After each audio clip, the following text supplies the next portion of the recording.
Olá, pessoal! Estamos aqui para mais um vídeo do canal Saberes Psíquicos. E aí, meninas, animadas? Opa, muito animadas, vamos? Tudo bem, pessoal? E aí, o que nós vamos falar hoje, Lívia? Hoje nós vamos falar sobre mitos dos atendimentos psicológicos, né? Pessoal, é a hora de desvendar os segredos sobre a terapia. Sim. Nós que somos psicólogas, com certeza, temos várias histórias para contar, assim, de pessoas... O imaginário que as pessoas têm sobre a terapia, o que acontece na terapia, que mágica é essa, que poder é esse que o psicólogo tem. São histórias tão engraçadas que eu falei, gente, vamos conversar sobre isso, né? Porque ajuda, né, as pessoas a entenderem como realmente são mitos e verdades do atendimento psicológico. Né? Porque muitas vezes a gente cria, né, um imaginário, como você disse, do atendimento e às vezes isso acaba nos... limitando mesmo de procurar uma terapia por conta dessas coisas que a gente acha que são verdades e que não são, né? Vamos conversar um pouquinho sobre isso. E aí, nós vamos começar dizendo que o primeiro mito é que a pessoa que procura ajuda, que procura um psicólogo, é doente, fraco, ou né? doido. Ou louco. É muito comum a gente ouvir as pessoas falando, não, mas eu não vou à terapia porque eu não sou doido. Sim. Né? Eu não tô doente, eu não preciso disso, isso é frescura, isso é para quem não tem vontade própria, né? E aí, para responder a esse mito, né? Porque realmente é um mito, não é uma verdade, né? Não é uma verdade. A gente precisa entender até um pouco a história da psicologia, né? Quando a psicologia surgiu, ela realmente tinha um pouco, né? Esse caráter com um olhar mais médico, né? E que tinha esse olhar voltado para a doença, para a cura. Só que ao longo do tempo, isso foi se alterando, né? As pessoas começaram a ter mais entendimento do que é de fato a terapia. E também políticas públicas foram surgindo, foram tendo mais acesso para as pessoas de modo geral. E isso foi sendo mais popularizado, digamos assim. Sim. Né? Popularizado entre aspas, que eu quis dizer, porque aí surgiu um outro problema, que é a tendência das pessoas acharem que a terapia é só para quem tem dinheiro. Tem isso. Que é muito comum também, eu não faço terapia porque é caro, eu não tenho dinheiro para isso. E não é bem assim, né, gente? Tem várias saídas para quem não tem condições de pagar uma consulta particular, não é? E quando a gente fala também da loucura, Hélida, a gente pensa também na própria psiquiatria. Muitas pessoas também, não só têm esse medo, esse receio, essa fantasia de não procurar um terapeuta, como também um psiquiatra. Porque acha que psiquiatra é médico de doido. Né? Então essa questão da loucura, aquele medo de chegar no consultório, na sala de espera e passar um conhecido e te ver lá com isso, né? Tomar remédio controlado, remédio que vai deixar você dependente, dopado, né? Muita gente pensa isso. Então, assim, procurar um psiquiatra, procurar um psicólogo não é só questão de doença, é questão de autoconhecimento. É questão de autocuidado. Autocuidado, né? Exato. De cautela. Então, a gente tem que quebrar esses estereótipos. Até porque hoje a psicologia, ela está em várias áreas, né? Nós temos aí psicólogos no SUS, psicólogos no CAPS, psicólogos em convênios médicos, psicólogos em consultórios particulares. Então, hoje, não é só quem tem dinheiro que tem condições de procurar um terapeuta. É muito mais acessível. Né? Não é só quem é louco que procura um terapeuta, não é só quem está desequilibrado ou surtado. Porque muitas vezes a psicologia é associada a surto, né? Como se a pessoa tivesse...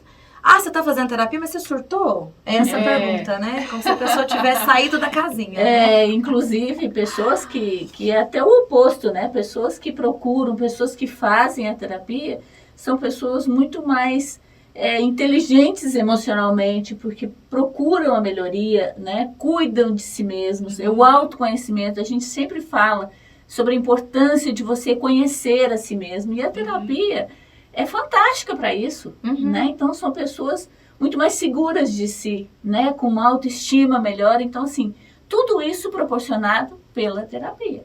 Então, na verdade, quem procura terapia é forte, né, Cris? É forte, não é fraco. Exatamente, é o oposto. Porque ele tem a coragem Sim. de reservar um espaço para conversar sobre si, para entender os seus pontos fortes, para melhorar os seus pontos fracos, porque todo mundo tem feridas, tem traumas, tem questões, enfrentar isso e buscar o olhar para si, desenvolvimento. Porque o olhar para si não é tão simples assim, né? Às vezes ele é doloroso, né? Porque a gente retoma, abre, reabre feridas e tudo mais, então tem isso também, mas por isso eu considero que a pessoa que procura terapia é uma pessoa forte. Sobre a questão financeira, eu queria só deixar um relato, porque a gente, como é da área, né, existem vários profissionais, inclusive colegas, assim, que fazem até um trabalho social. São profissionais que têm ali na agenda, né, as consultas particulares, enfim, já com os preços tabelados, mas que às vezes elas destinam uma certa porcentagem para o trabalho social, em que a pessoa que realmente não tem condições de pagar,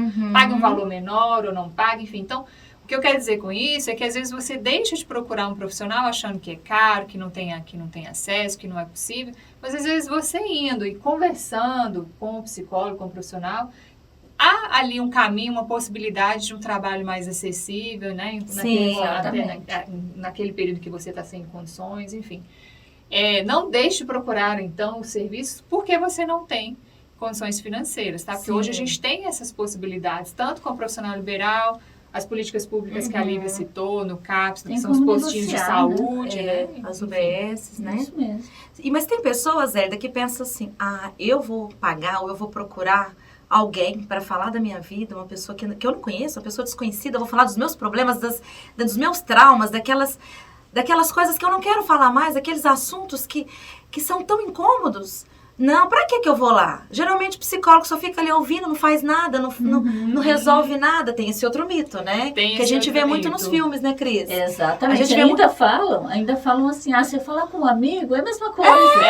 Às vezes até melhor porque o amigo me conhece e tal. Não desprezando as amizades, as conversas, obviamente não, porque realmente é maravilhoso, ajuda muito. Mas são trabalhos, né? São coisas totalmente distintas. Sim. A gente tem que lembrar que a psicologia ela é uma ciência, né, que propõe técnicas, ferramentas, abordagens diferenciadas, né? É isso que coloca ela numa posição totalmente diferente de uma conversa com um amigo. Sim, né? sim. Porque o profissional psicólogo, ele tem um preparo, né, em termos de conhecimento científico, de leitura do que pode estar acontecendo com você e de quais técnicas podem ser utilizadas para que você, de fato, reflita melhor e busque uma solução para aquilo que esteja acontecendo com você. Ou, às vezes, pela questão do autoconhecimento também. Né? Exatamente. E quando você fala que ele é um profissional que possui técnicas, ele tem um manejo, né?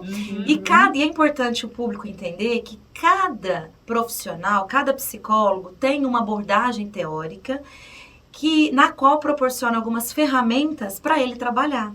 Nós temos a psicanálise, que trabalha muito o inconsciente, nós temos a TCC, que é a terapia cognitivo-comportamental, que trabalha ferramentas práticas com o paciente. Então, nem todas as abordagens são idênticas. Então, às vezes a pessoa vai em um profissional, em um terapeuta, com abordagem X, e não se identifica. E não tem interesse ou acha que todos os profissionais são iguais, né? Que não resolve, que terapeuta é igual o livro de autoajuda. É manual, né? Que tem um manual então assim, é tem muito uma relativo. receitinha Uma pronta. receita.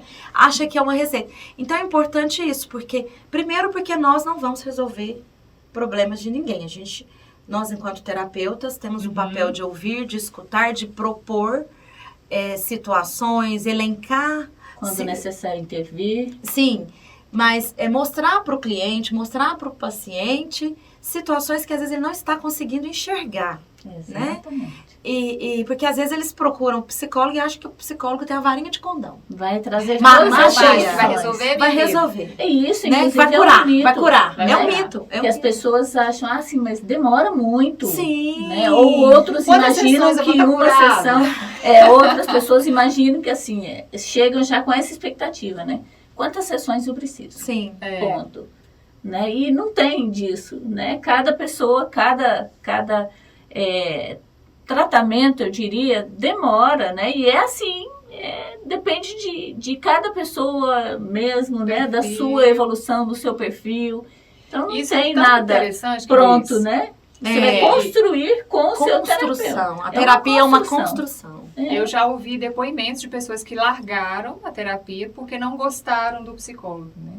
E assim, é direito seu não gostar, porque para o processo, né? Porque é um processo, né? Para o processo acontecer, é importante que haja Sim. ali a identificação, Tem né? que Você ter não uma vai falar das identificação. suas feridas, das suas questões, realmente com uma pessoa que você não se sinta à vontade. Claro. Mas não tem o como. que você precisa saber, o que a gente está querendo dizer aqui, é que cada profissional tem um perfil, uma ferramenta, uma técnica, um jeito diferente de conduzir. Se você não gostou de um, você pode procurar outro, e outro, e outro, até Exatamente. encontrar aquele que você de fato se sinta à vontade. Porque precisa se sentir à vontade, precisa ter identificação, porque é uma proximidade, precisa haver uma proximidade psíquica muito grande para que realmente evolua, né, Lívia? Um vínculo, né? Tem que ter um vínculo. Tem que ter um vínculo, assim, criar. assim com o médico. É. Né? Tem pessoas que têm afinidade com determinada especialidade, com determinado especialista. Né? Médico, as pessoas comentam muito, né? Tem que ter simpatia, tem que ter empatia, tem que ter sorte. Na verdade, o que dizem é que tem que ter sorte. Não é O sorte, senso comum o diz senso assim, comum né? de sorte, né? Tem que ter vínculo, porque às vezes o meu endócrino, eu tenho empatia por ele e você às vezes pode não ter, né? A Exatamente. questão de ginecologista, obstetra é muito clássico isso, né? Psiquiatra, né? A questão de identificação. A gente tem que identificar com a abordagem teórica e com o profissional. E com o profissional. E quando a Cris comenta da questão da nossa ciência, a questão prática, eu gosto muito do exemplo comparando a ciência psicológica com outras ciências. Se você tem uma dor no dente, você vai ao dentista, ele faz um raio-x, ele tem ali uma ferramenta para, ou às vezes, a olho nu ele consegue verificar ali uma determinada demanda, né? Já a nossa área não. Às vezes você vai com uma demanda X, eu gosto muito da metáfora da cebola, né? Não tem como você ver, você pode fazer uma tomografia do cérebro, mas não tem como você entender a psique através de uma ferramenta, assim como o dentista tem, o médico tem, né? Não tem, a nossa ciência é uma ciência humana, também vinculada à área social, também tem os aspectos biológicos, mas é complexo, então é igual uma cebola. Você vai às vezes com o objetivo X no psicólogo, uma camada da cebola. Aí você vai fazendo terapia, você vai descamando, né? Então é muito difícil prever um atendimento psicológico. Porque às vezes você começa 6 meses, às vezes você faz 5 anos de terapia. É muito individual. Sim, né? muito individual. Cada pessoa é totalmente diferente, o processo é totalmente diferente, a construção é totalmente diferente. Né? Isso a gente precisa entender. Por isso que não tem como, né, você dizer para a pessoa que está chegando ali, não, com 5 sessões você vai sair daqui ótimo. Não existe isso, né? E eu acho que o problema de estudo está muito ligado às pessoas associarem a terapia ao que é palpável. Sim. É muito normal, você foi no médico, você está falando, você vai tomar o remédio tais dias, fazer tais 10 sessões de fisioterapia, você está pronto. Sim.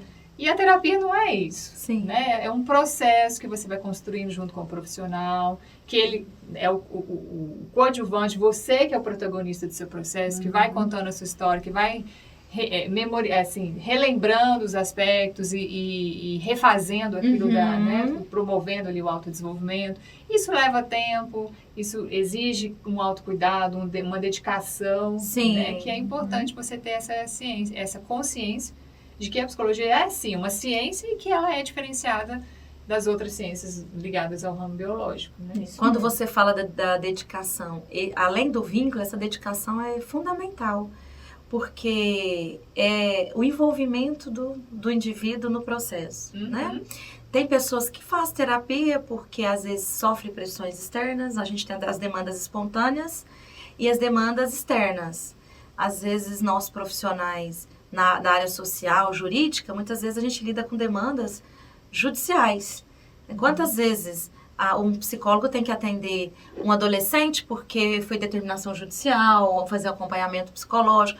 Então, não é aquela demanda espontânea. Então, E aí é difícil esse processo, porque a pessoa está indo porque às vezes ela tem um interesse ali de guarda, ou um outro interesse específico. E às vezes até por outro tipo de pressão, né? Às vezes uma avaliação, né, psicológica. Aí já tem uma questão de resistência. Né? Agora, quando essa demanda é espontânea, né? Eu gosto muito de Carl Rogers, né? Eu que estou na área humanista, ele fala assim, quando o paciente chegava no consultório, ele perguntava para o paciente, trouxeste a chave? Né? A porta está aqui, eu posso te ajudar a abrir, mas a chave está com você. Exatamente. Muito legal. Então, tá com eles. É esse vínculo, quando você fala de dedicação, essa entrega.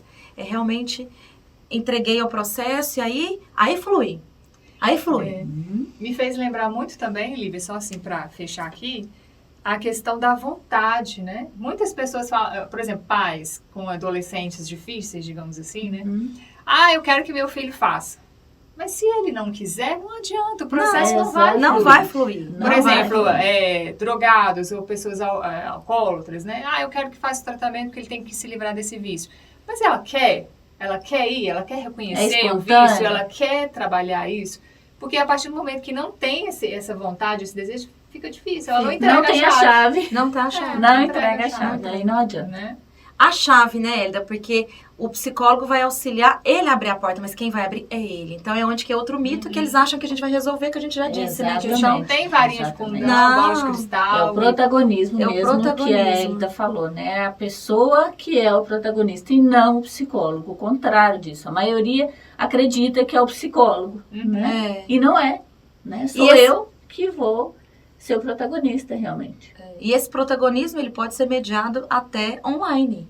Sim. Que outro mito é que terapia online não funciona, só presencial. Olha a pandemia, quantas pessoas fizeram terapia online e tiveram sucesso. Inclusive, tem uma pesquisa da Universidade de Zurique que constatou que a terapia online tem a mesma eficácia que a terapia presencial. Com certeza. Né? Inclusive, pessoal, esse vídeo aqui, ele faz link com vários outros, né? A gente vai fazer um sobre terapia online, né? Que vocês podem assistir lá também.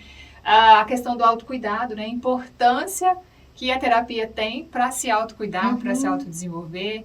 E tantos outros que a gente já colocou no canal, ansiedade, depressão, enfim. Vários outros que a gente gostaria muito que vocês assistissem também, curtissem o canal, se inscrevessem e contribuíssem mais para esse projeto tão bacana que a gente está conduzindo aqui. Isso mesmo. Tá bom? Obrigada, então, né, por ter acompanhado esse papo. Não deixem de deixar nos comentários, às vezes, alguma dúvida, algum mito, alguma verdade que você já vivenciou sobre o processo terapêutico. E compartilhem com seus amigos, familiares, porque muitas vezes eles possuem esses mitos, né? E podem desconstruí-los. Exatamente. Né? E procurar ajuda. Um abraço para vocês, até a próxima. Até mais.